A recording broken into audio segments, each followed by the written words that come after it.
Olá, internautas, profissionais. Estamos ao vivo em tempo real com mais um CREA Entrevista.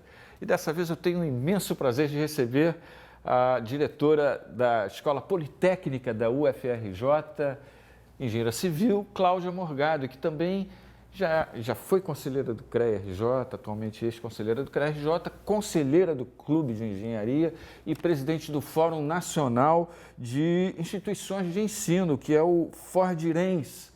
Muito prazer em tê-la de volta aqui na Web TV CREA, professora Cláudia Morgado. Muito obrigada pela oportunidade. Quero agradecer o presidente do CREA-RJ, professor Cossenza, por ter dado essa oportunidade de esclarecer, né, as dúvidas e informações, né, os fake news que andam circulando sobre a modernização do curso de engenharia. Professora, as redes sociais, elas são extremamente boas para a sociedade, mas a gente ultimamente vem percebendo que também existe um lado, o outro lado das redes sociais, que é o lado mau, né, para a sociedade, que é o lado das fake news, né? E é exatamente o foco do que a gente vai falar, parte desse princípio. A gente vai falar sobre um assunto que ganhou a repercussão nas redes sociais nos últimos dias, que é a questão aí da mudança do currículo de cálculo na Escola Politécnica da UFRJ. E, lógico, evidente que nós estamos aqui para trazer a realidade da informação correta. E nada melhor do que tê-la, né, como diretora da faculdade para explicar um pouco isso e abrir um pouco a luz, trazer à luz aí essa questão polêmica, se isso é verdade, se não é. Então, a primeira pergunta é bem incisiva, professora. A Escola Politécnica da UFRJ vai mudar o currículo do cálculo? Boa tarde a todos. Muito obrigada ao CREA pelo convite, essa oportunidade de esclarecer, né, uma série de notícias, né, que foram vinculadas. As fake news são muito complicadas a partir do momento que os cidadãos hoje, para usar a internet, precisam verificar as fontes, né, da boa comunicação, né? Justamente o jornalismo não deve emitir aquilo que não tem fontes confiáveis. Mas a internet permite que qualquer cidadão divulgue a sua narrativa, a partir de alguma história, e isso é muito ruim. As pessoas devem buscar verificar, né, a realidade dos fatos, né? A Politécnica vai mudar o currículo da seguinte forma. Antes das diretrizes curriculares de 2019, as reformas curriculares dos cursos de graduação em engenharia eram episódicas, ou seja, um curso resolvia fazer a mudança e essa mudança era muito centrada no ciclo profissional. Por quê? Porque o ciclo básico de matemática e física normalmente são ministrados pelos institutos de matemática, de física, instituto de química, e a mudança, as escolas de engenharia normalmente têm muitas habilitações, mais de uma habilitação de engenharia. Então, a reforma que se originava de um único curso, dificilmente havia a oportunidade de fazer uma revisão do ciclo básico, porque esse ciclo básico ele a gente tende a padronizar para que atenda a todos os cursos de graduação de engenharia de uma universidade, né? Para ganhar escala e para ser mais produtivo, né? No entanto, as discendes de 2019, ela vem com uma nova perspectiva. Na verdade, é uma reestruturação dos PPCs, que é o Plano Pedagógico dos Cursos. E definiu um prazo, que isso nunca aconteceu, né? A gente nunca teve uma diretriz curricular de engenharia, eu não sei se de outras áreas, que fixasse prazos para que houvesse essa reestruturação, essa modernização dos cursos de engenharia. Essa modernização dos cursos de engenharia tem algumas inovações, né, que não existiam nas regras antigas. Então, ela sai da ideia de ministrar disciplinas e conteúdos para desenvolvimento de competências, né? E esse desenvolvimento de competências, com certeza, e fala também de nivelamento, porque ela contextualiza o problema da engenharia no Brasil, né? O estudo que foi feito pelo Fórum de Dirigentes de Instituições de Ensino de Engenharia, né, que estou nesse momento presidindo, a gente participou, inclusive, da elaboração no final, onde justamente a gente defendia não tirar os conteúdos de matemática, física e química, que era até uma ideia de alguns setores na área de engenharia no Brasil. Mas a gente conscienciosos da importância da ciência na formação do engenheiro, lideramos, inclusive, esse movimento no Brasil de que se mantivesse o conteúdo de física, de matemática, de laboratórios de física, matemática e química, enfim, um currículo mínimo obrigatório que antes, como estava o texto, poderia deflagrar aí uma série de desenhos muito distantes da qualidade da formação de engenharia que o Brasil tem tradição de fazer. Então, Aliás, diga-se de passagem, uma engenharia respeitada no mundo inteiro. Né? Respeitada no mundo inteiro, através de empresas de engenharia que ganham grandes concorrências internacionais.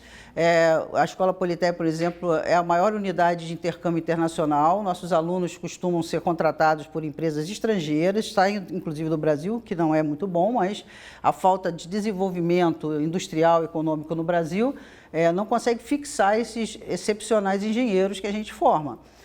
A gente encontra hoje com facilidade professores que fizeram graduação, mestrado e doutorado em engenharia no Brasil e que são professores de grandes universidades nos Estados Unidos e na Europa. Então, se a gente fizesse uma engenharia ruim, nós não teríamos esse nível, né, de atuação no mercado de trabalho, tanto brasileiro quanto internacional. Então, as DCNs orientam, né, uma série de aspectos, e um deles é nivelamento, acolhimento, ou seja, não é possível uma escola de engenharia receber a elite, porque é a elite, né, do ensino médio, de quem quer fazer engenharia, né, outros querem outras carreiras, porque há uma competição para a entrada no vestibular, né? Não basta querer ser engenheiro e passar por uma faculdade, seja ela qual for, você tem um processo seletivo, é uma carreira promissora, né? Que tem uma série de atuações e, obviamente,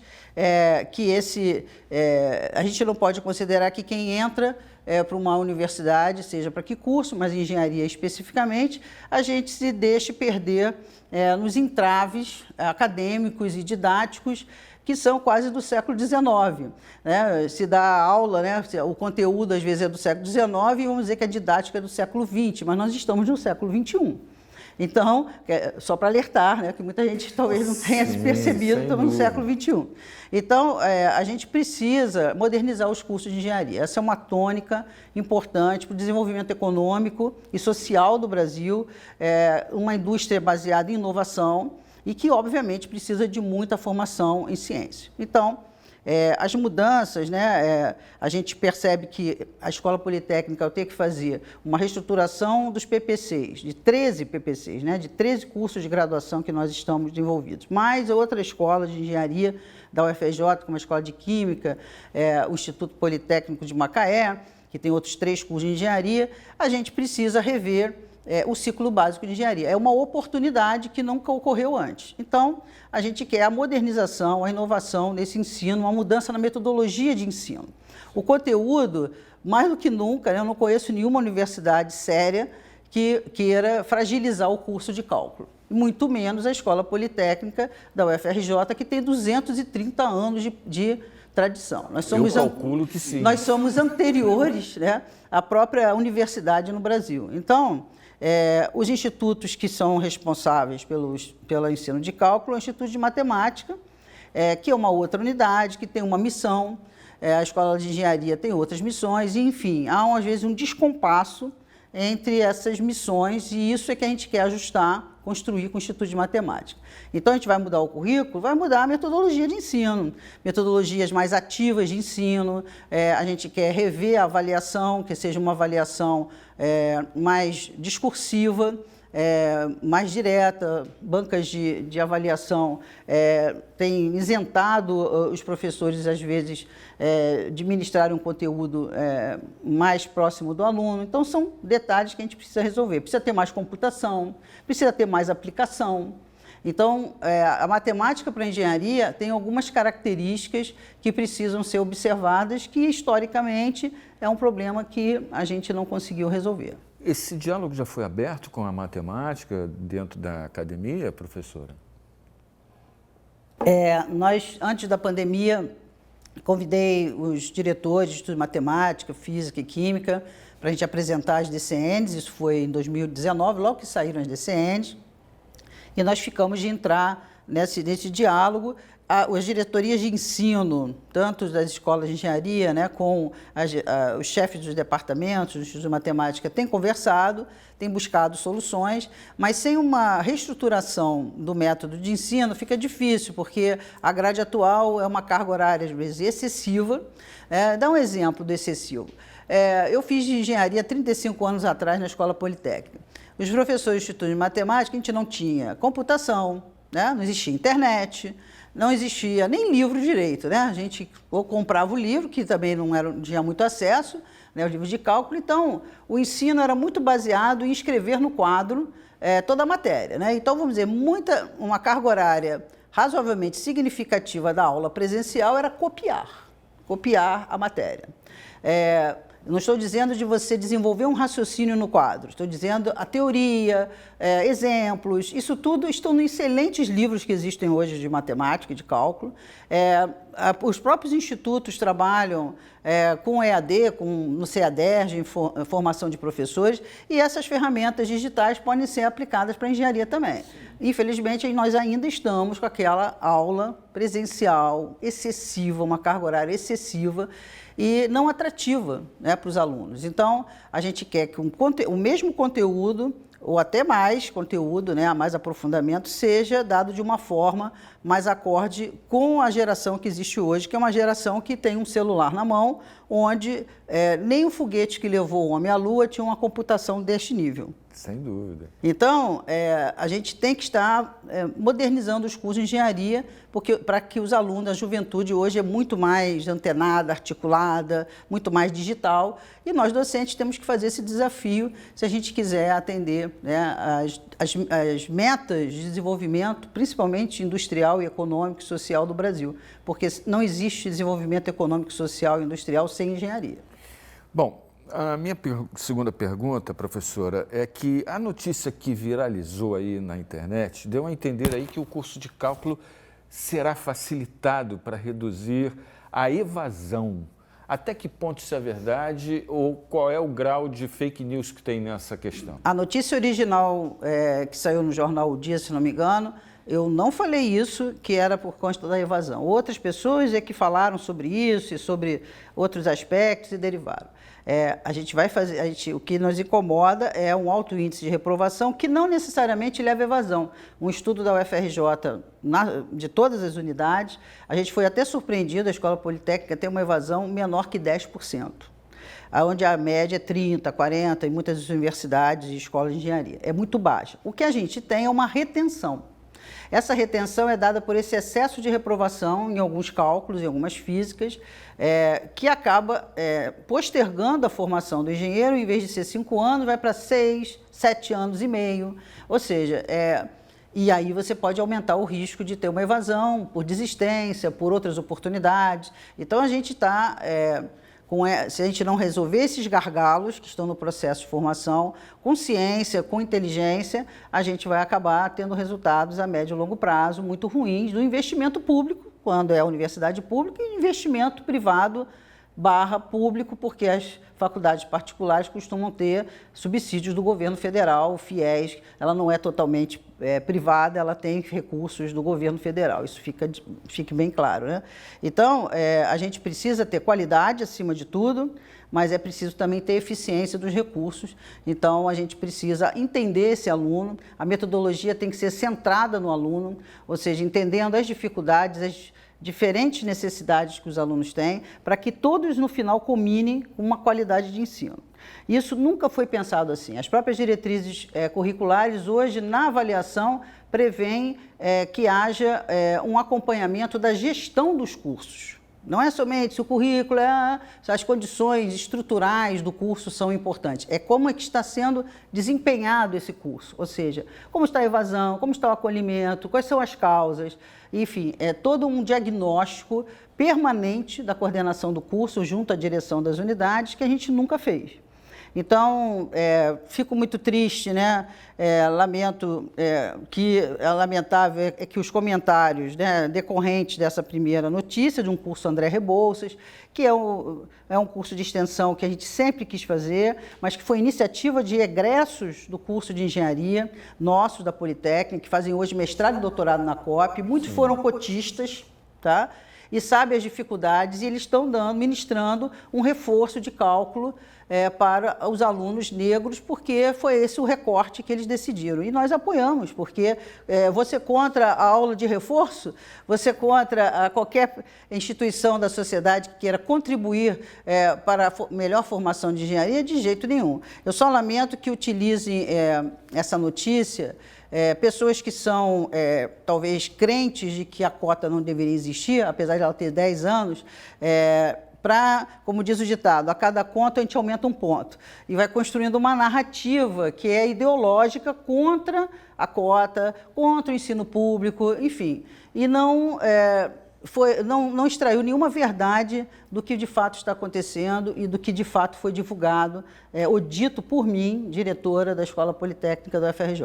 Então, essa questão não dá para deixar de falar, né, da questão das cotas, né, e das pessoas, porque no início, inclusive, da entrevista, a senhora chegou a falar, e é verdade, que a faculdade pública, ela é disputada pela elite. Sim, né? E as pessoas com menos capacidade recorrem às particulares, às vezes por falta de acesso mesmo. E as cotas, nesse sentido, servem para fazer esse equilíbrio. Então, é um mecanismo justo, né, para tentar equilibrar um pouco essa distorção que a gente percebe na nossa sociedade. Agora, isso me dá gancho para fazer a terceira pergunta. A terceira pergunta é a seguinte: os cotistas da UFRJ, negros, pardos e indígenas, têm pior desempenho que os estudantes que ingressaram na Ampla? Não temos nenhum estudo que foi feito consegue afirmar isso, né? Ao contrário, né? A gente não tem nenhum estudo completo, mas a gente tem algumas oficiais, né? Mas a gente tem alguns estudos feitos por nossos coordenadores de curso e pela diretoria de ensino da nossa escola, que observaram que fizeram uma correlação entre nota do Enem com a nota de cálculo 1, né?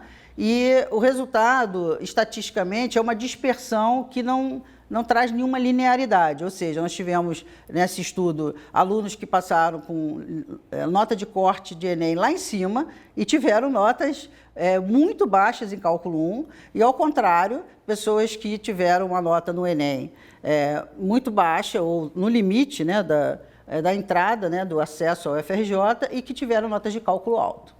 Então, isso mostra para a gente, estatisticamente, que existem outros fatores que intervêm no resultado. Então, hoje a gente observa problemas socioemocionais muito fortes na juventude, problemas de permanência na universidade por conta da hipossuficiência econômica.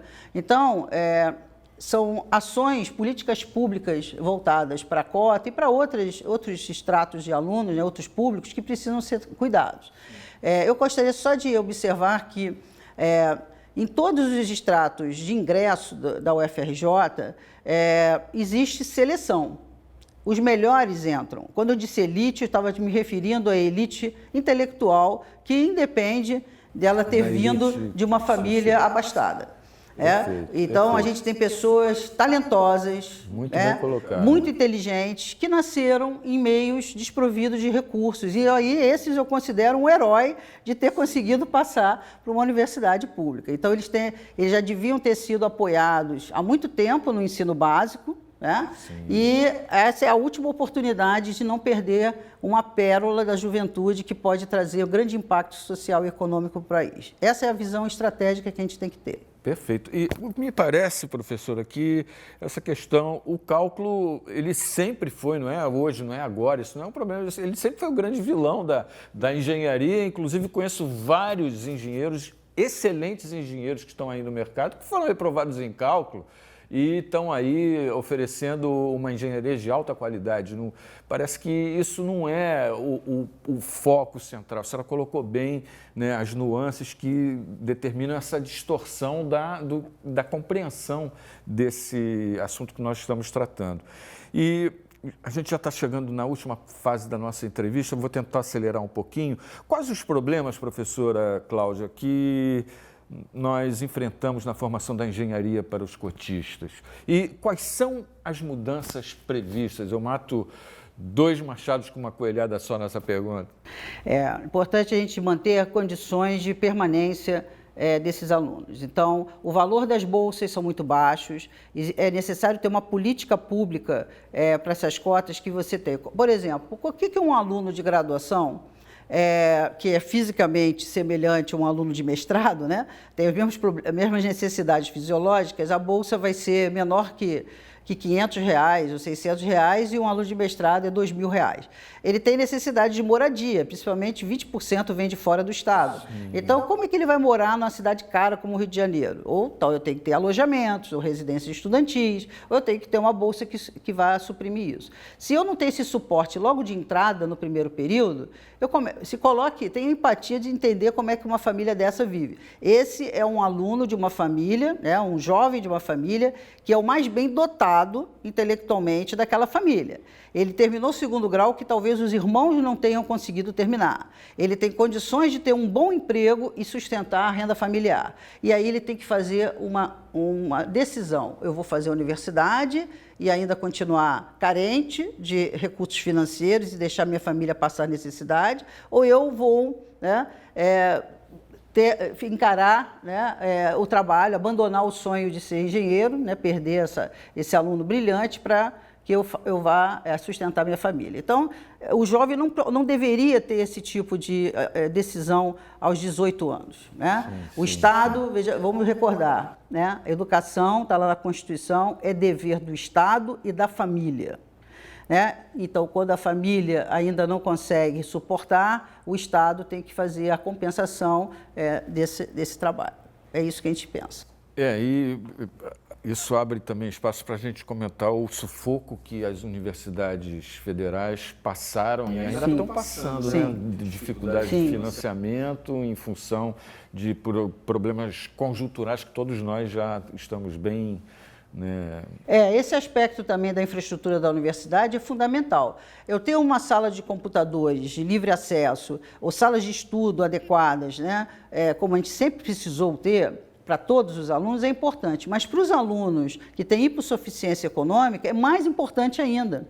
Ele não tem, a gente durante a pandemia, nós conseguimos doações de egressos, compramos computadores, criamos uma regulamentação interna, fizemos empréstimo desses computadores, contratamos a banco de dados, mais de 300 alunos entraram nesse edital da Escola Politécnica, todos devolveram os computadores e assim, a gente pagou transporte, né? O aluno ia lá pegar e levava, porque era um lugar de professora, a senhora não vai poder vir aqui entregar, então deixa que eu vou aí pegar. Não, mas tu não vai andar de ônibus. Então, a gente conseguiu conciliar isso, né?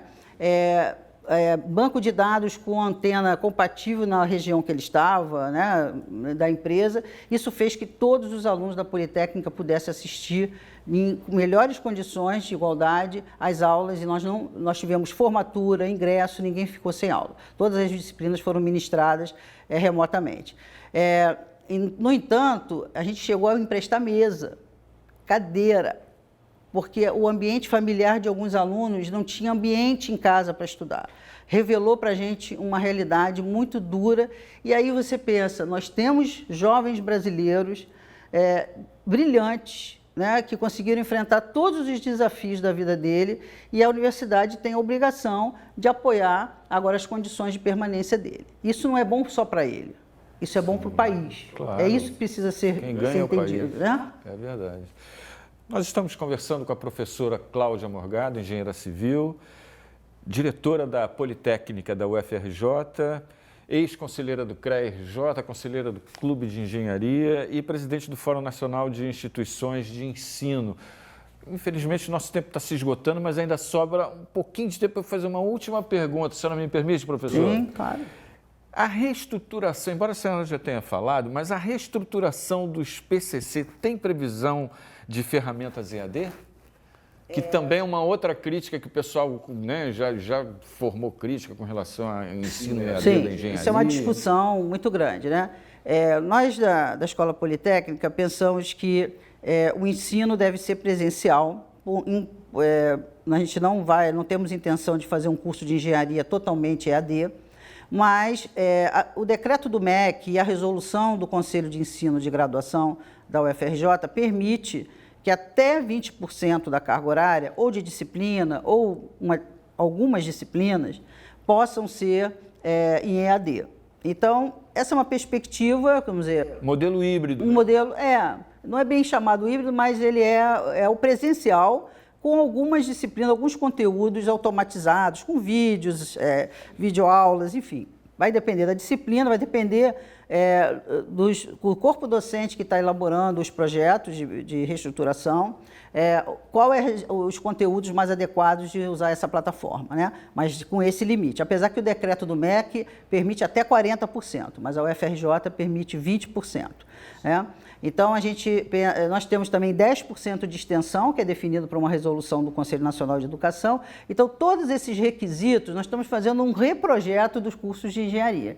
Temos novas diretrizes, né? Nova legislação, uma nova realidade. Tem que ser mais maker. O engenheiro tem 3 impactos. Ele entra na universidade, ele é bom em matemática, só que ele é matemática de 2º grau. A matemática no nível superior exige que ele tenha um método de estudo diferente. Então, esse impacto precisa ser trabalhado. Né?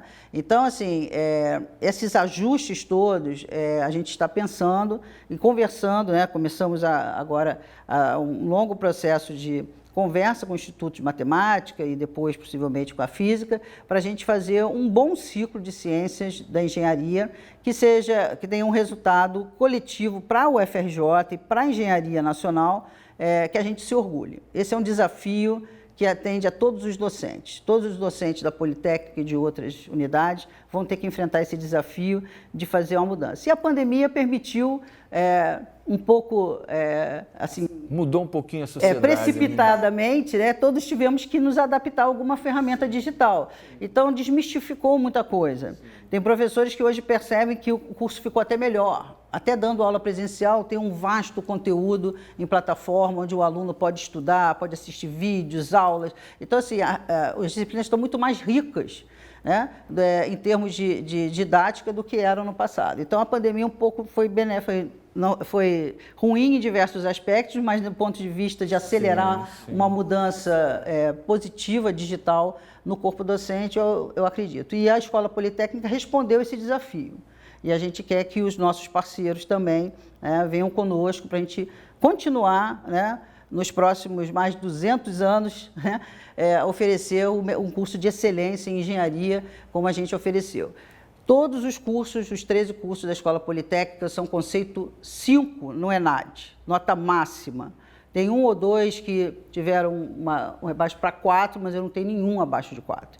Então, quando se fala na mídia que vai ter uma reforma do cálculo da UFRJ, ela deve ser lida da seguinte forma: vai ter novidade, inovação, modernização, qualidade, e não pensar que vai ter alguma fragilidade. Isso é ir contra a credibilidade e a confiança que a sociedade brasileira tem há séculos na Escola Politécnica. E isso é música para os nossos ouvidos, né? A engenheirada toda, com certeza, está gostando de ouvir isso, professora. A gente está chegando ao final da nossa entrevista, mas ainda há espaço para a senhora fazer as suas considerações finais, professora Cláudia Morgado. O século XXI é um século...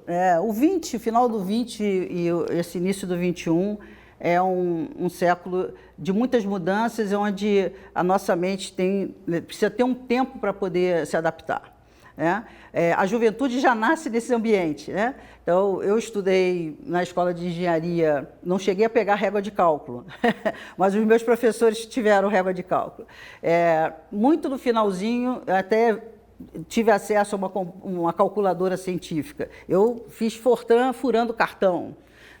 Hoje nós estamos aí de frente com a inteligência artificial, um monte de ferramentas, um monte de ferramentas que são progressistas, ao mesmo tempo tem perigos no seu uso.